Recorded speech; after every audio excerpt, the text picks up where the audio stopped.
I am the Tofu Golem. Please enjoy the video. Measure 1 cup heavy cream, 2 tablespoons confectioner's sugar, and 1 teaspoon vanilla extract, and place them in the refrigerator. Chilling ingredients concentrates fat and prevents early collapse. Put a clean metal bowl and beaters in the fridge for at least 15 minutes so they reach about 35 degrees F to 40 degrees F. Cold equipment and cold cream combine to trap air efficiently. Without this step, you lose volume, and the cream can turn grainy before it ever becomes stable.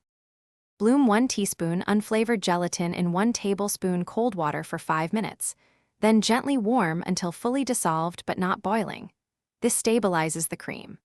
Whip 1 cup heavy cream with 2 tablespoons confectioner's sugar and 1 teaspoon vanilla on medium-high speed to soft peaks in about 2 to 3 minutes.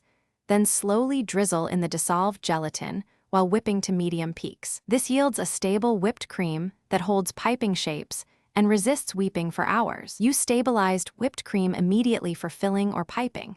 It will hold decorative edges and rosettes for at least 24 to 48 hours when refrigerated at 35 degrees F to 40 degrees F. Store any leftovers covered in an airtight container in the fridge. Do not freeze because ice crystals will break the emulsion and ruin texture. If the cream softens, chill the bowl and beaters briefly, then re-whip on low speed until body returns. Avoid overbeating, or you will turn the cream into butter. Thanks for watching. Consider subscribing if we helped you today.